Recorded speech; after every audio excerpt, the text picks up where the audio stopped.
All right, so our presentation is on the impact of the coronavirus, and it's by me, Charlie, And Ryan Burris. all right, so the first thing that we're going to talk about that COVID impacted is the education system. Of course, COVID impacts both students and teachers.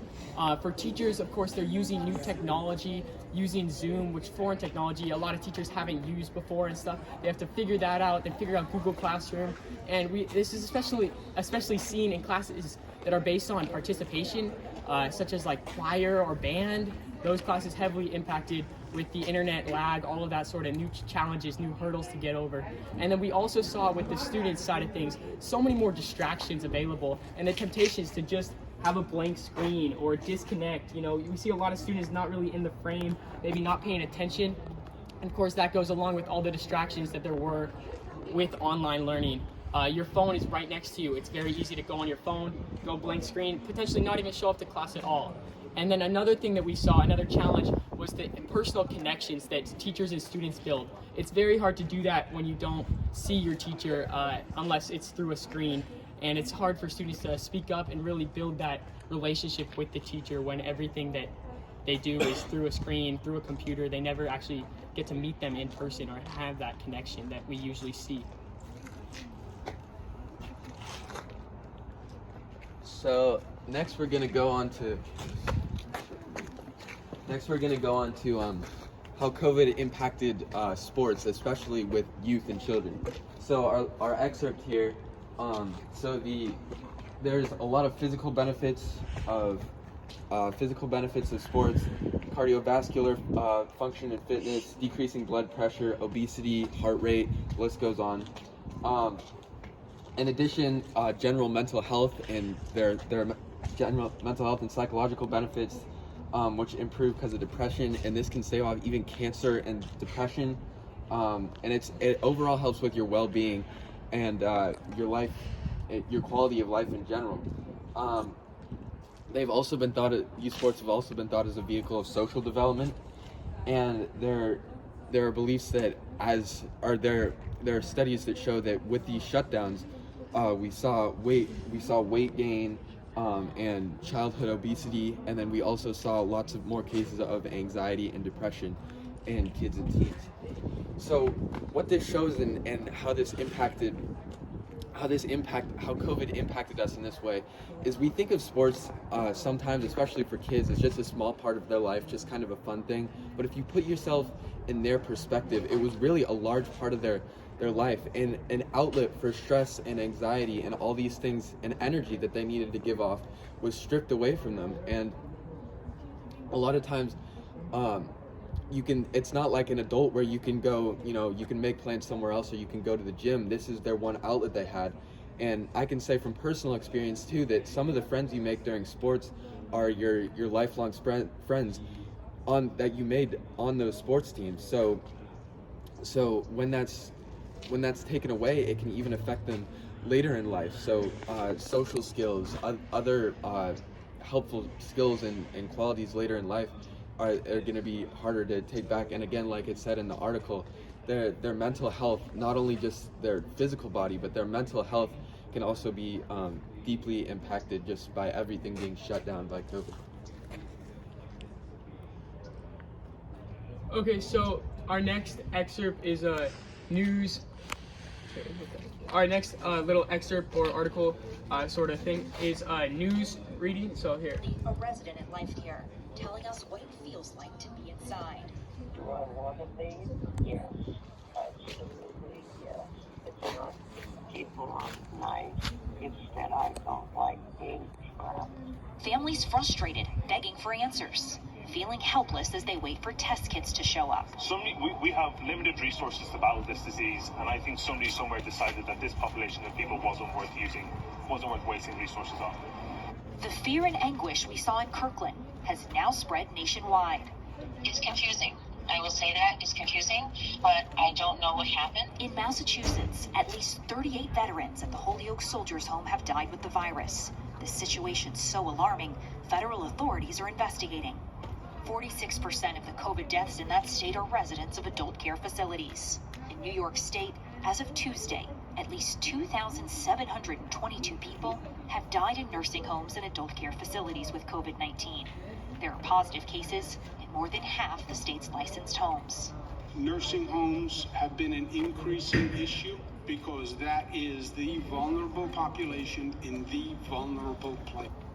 Okay, so as the governor was saying there, it's the vulnerable population in a vulnerable place. We have nursing homes, they're high density living areas, and so we have all these people crowded into a small space, which of course is not good at all for COVID-19. And then a lot of the people in nursing homes, a lot of the elderly in the nursing homes, they have pre-existing medical conditions, which again is not good for COVID.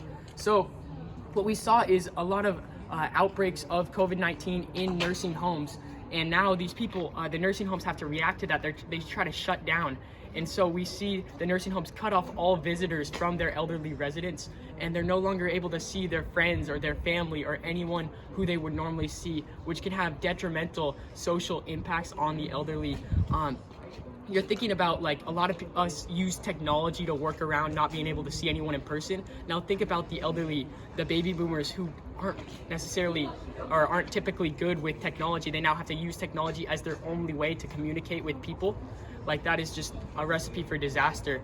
And so they also live in constant fear of getting the virus and the virus being potentially fatal, given that many of them have pre-existing medical conditions and they are living in a high density area. So the mental aspect of knowing that you have a high chance of getting this virus, and then the other social aspect of you are no longer allowed to talk to or to see your friends and family or any visitors. You're basically alone in solitude, which again, not great for the mental health side of things.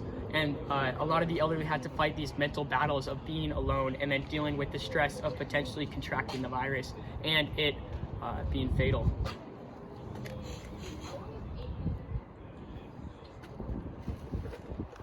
So here we have a map of the United States, the mainland United States, and the coronavirus hotspots. So you can see how this circle shows how expansive the area was that was affected, and of course, when you see lots of overlapping circles, that means it was a much higher density of cases.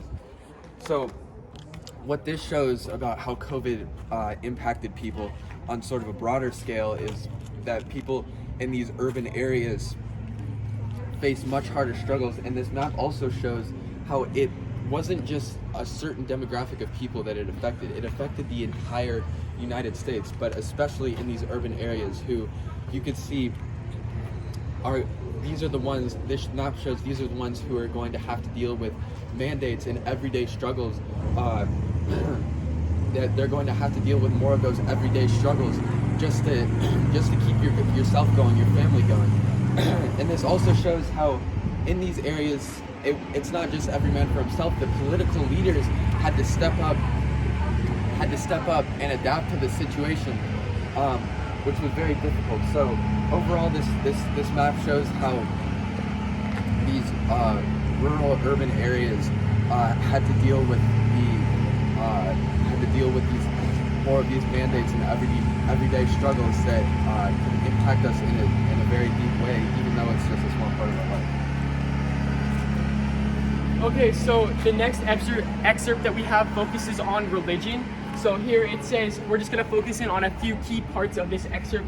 It says, standing at least 6 feet apart, wearing skull caps, prayer shawls, and face masks, about 24 Orthodox Jewish men poured over texts this week on a lawn in New York's Monsey suburb. And then we have this other key part.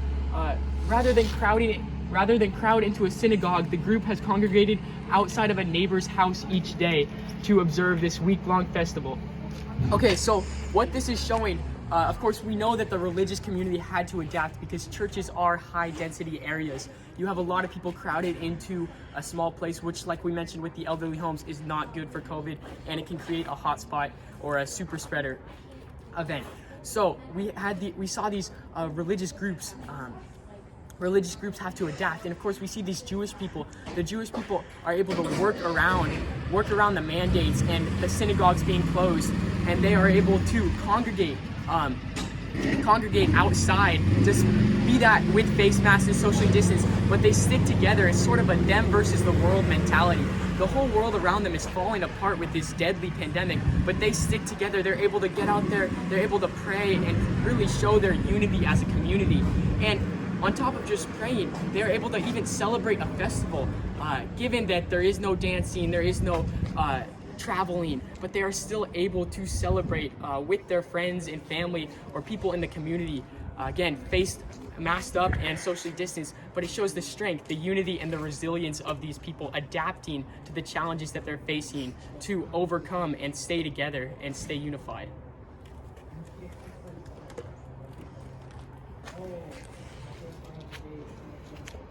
Okay, so I'm going to be talking about now how the COVID had impacted the economy.